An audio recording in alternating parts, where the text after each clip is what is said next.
Há um momento muito perigoso na vida de uma pessoa.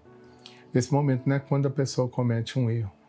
É quando alguém tenta avisar essa pessoa, mas ela já não mais consegue ouvir. Toda correção parece ofensa, toda pergunta parece desconfiança, todo conselho parece controle. E pouco a pouco, essa pessoa passa a ouvir só quem confirma aquilo que ela tem decidido no seu coração. Quando isso acontece, talvez a pessoa ainda não chegou assim numa queda visível, mas ela perdeu uma das coisas mais importantes, uma proteção, né, que ela perdeu, que é ela não dá mais acesso para ninguém avisá-la que ela está indo errado.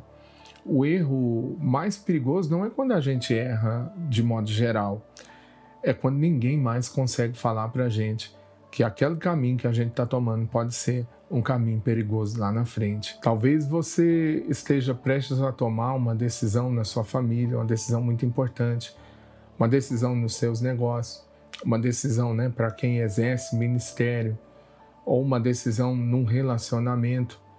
E às vezes o problema não é quando nós tomamos uma decisão, é quando nós colocamos uma coisa na nossa cabeça e no nosso coração que nós chamamos de convicção, mas aquilo já acabou se transformando uma teimosia e nós não estamos percebendo. Hoje eu quero mostrar o caso bíblico de alguém que tinha sabedoria na mão, tinha conselhos e tinha uma herança enorme. E ele procurava mais pessoas que alimentavam o seu ego, que o apoiava na sua decisão, do que simplesmente buscar uma direção sábia que pudesse estabelecer um tempo de prosperidade, de paz na grande herança que ele havia recebido.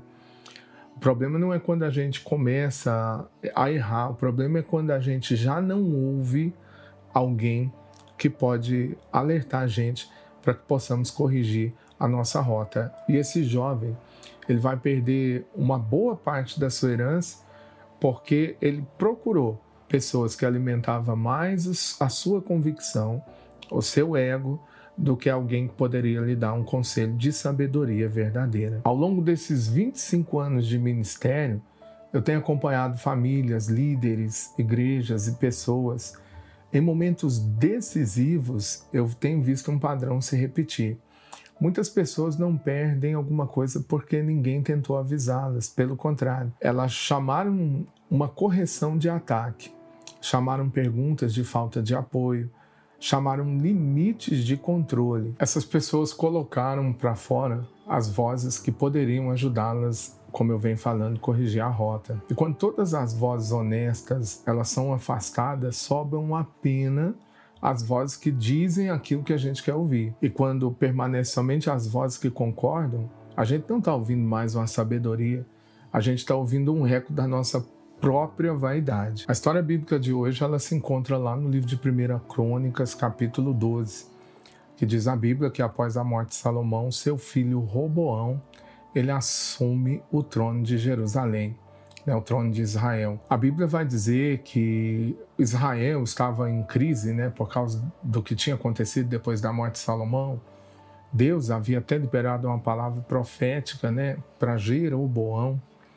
Mas o que acontece é que o povo de Israel vai ouvir o rei Roboão agora para saber se ele vai tirar os impostos, se ele vai diminuir a carga pesada que Salomão tinha colocado.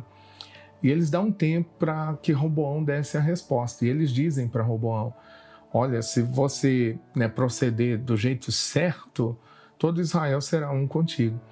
E a Bíblia diz que esse rei agora, Roboão, ele busca um conselho com algumas pessoas. Primeiro ele busca conselho com os anciãos, que era a sabedoria. E eles falam assim para ele, olha, tira um pouco da carga tributária do povo, tira o peso do povo. Se você fizer isso, o coração desse povo vai se alinhar com você, assim como foi com o seu pai. Mas a Bíblia diz que em vez dele ouvir o conselho daqueles anciãos, que eram homens experientes, maduros, que tinham direção, que tinham um bom conselho, ele preferiu ouvir aquilo que alimentava o seu ego. Ele reuniu jovens, não que jovem não tenha sabedoria, mas ele reuniu jovens que dão um conselho totalmente oposto para Roboão. E eles falam assim, olha, se você tratar esse povo com brandura, com misericórdia, esse povo não vai te obedecer depois. E aí a Bíblia diz que em vez de Roboão ouvir o conselho daqueles anciãos, ele ouve o conselho daqueles jovens. Ele diz, olha, eu vou fazer o seguinte para vocês, se vocês reclamam de como era meu pai, o meu dedo mínimo é mais grosso do que a coxa do meu pai. E ele não ouviu o conselho dos anciãos e acabou ouvindo o conselho daqueles jovens. Isso vai trazer uma séria consequência para ele, porque a Bíblia vai dizer que por causa disso, só 2 tribos vão ficar com Roboão e 10 tribos vão passar para o Reino do Norte ao comando do rei Jeroboão. Um conselho mudou toda a história da vida daquele jovem, porque ele preferiu ouvir o que alimentava o ego dele do que uma direção verdadeira para a sua vida. Então, qual foi o primeiro erro de Roboão? O primeiro erro de Roboão foi buscar conselhos sem disponibilidade para ouvir a verdade. Tem pessoas que elas vêm para pedir um conselho, na realidade elas não pedem um conselho. Elas já querem que você a apoie numa decisão que ela já tomou, mesmo que aquilo seja prejudicial a elas, elas querem que alguém fale o que elas querem ouvir. Elas não estão dispostas a ouvir a verdade.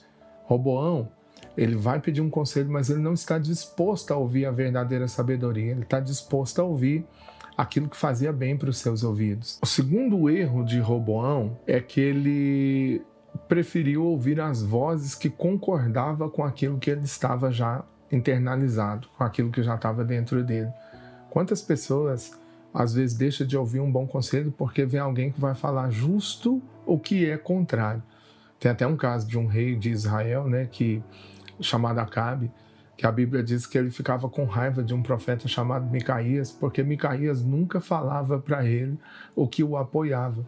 Tem gente que busca conselho pelo apoio e não busca conselho pela verdadeira sabedoria. Ele buscou os jovens, Roboão buscou os jovens, porque os jovens apoiavam o que ele queria. Ele não estava querendo ouvir, ele estava buscando quem apoiava ele no que ele queria fazer. Terceiro erro do rei Roboão foi misturar, dureza com força. Ele achava que quanto mais duro ele fosse, mais forte ele pareceria ser. E eu acho Deus extremamente ao contrário, é soberano, é bem verdade que chegará um dia em que Deus terá que julgar a terra, que ele é fogo consumidor também. Mas ele preferiu em Jesus amar o mundo de tal maneira, não condenar os homens, mas salvá-lo. Ele poderia ter mostrado dureza, ele poderia ter mostrado força, mas ele preferiu mostrar amor. Quem disse que geralmente uma pessoa dura, isso quer dizer que ela tem autoridade?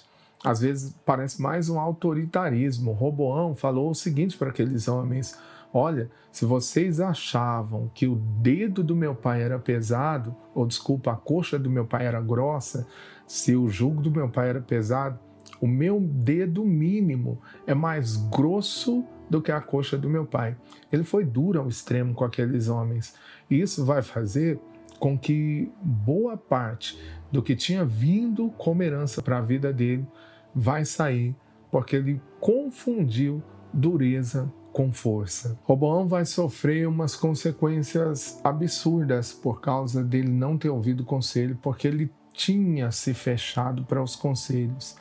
Isso vai fazer, como já falei aqui, ele perder boa parte da herança que ele tinha. Tem vezes que nós estamos embrutecidos, endurecidos. Às vezes nós precisamos mudar a rota, mas não queremos corrigi-la. Preferimos alguém que sempre está nos apoiando naquilo que tem hora que não está de acordo com o que vai gerar bênção, do que ouvir quem tem um bom conselho, mas não fala aquilo que nos apoia. Eu nunca vi alguém crescer, eu nunca vi alguém ser transformado, se ele não consegue ouvir uma coisa que às vezes vai colocar ele num caminho verdadeiro, num caminho de bênção. Roboão perdeu tudo. As consequências são trágicas por causa da sua inflexibilidade de se deixar acessar por alguém que tinha uma palavra de sabedoria para trazer a ele. O erro que eu mais vi destruir pessoas não foi a falta de conhecimento, Não foi nem mesmo erro, porque a Bíblia diz, né, que Davi errou, mas o Senhor restaurou a sorte de Davi. Depois de Davi morto, Deus falava de modo bondoso sobre Davi. Né? Nos dias de Ezequias mesmo, outro rei, a Bíblia diz que tentaram invadir Israel e Deus falou: vou defender a cidade por amor a Davi. O problema não é a falta de conhecimento, o problema não é a gente errar, o problema é quando a gente se torna inacessível para correção. É quando ninguém mais consegue acessar a gente para ajudar a gente a mudar a rota. É quando o próprio Deus encontra dificuldade, né? Não por sua soberania, mas por respeitar o nosso livre-arbítrio, para nos ajudar a enxergar que a gente pode estar indo para um caminho que parece de bênção, mas no final pode gerar morte. Então eu queria deixar essa palavra para você. Não se torne inacessível. Deixa quem tem sabedoria, quem Deus coloca do seu lado, que pode te ajudar a dar destino à sua rota. Não deixe essas pessoas de fora, não passa a ouvir somente quem alimenta o seu ego. Ouve quem traz a verdade para você, porque essas pessoas vão proteger o seu destino. Se você tem sido abençoado através desse vídeo, compartilha com mais alguém, comenta aí, ajuda a gente a levar essa palavra de esperança e essa palavra que pode mudar destinos para mais vidas. Que Deus te abençoe. Te vejo no próximo vídeo da série, viu? Decisões mudam destino. Se não assistiu, tem mais vídeos aí. Que Deus te abençoe e fique na paz do Senhor Jesus.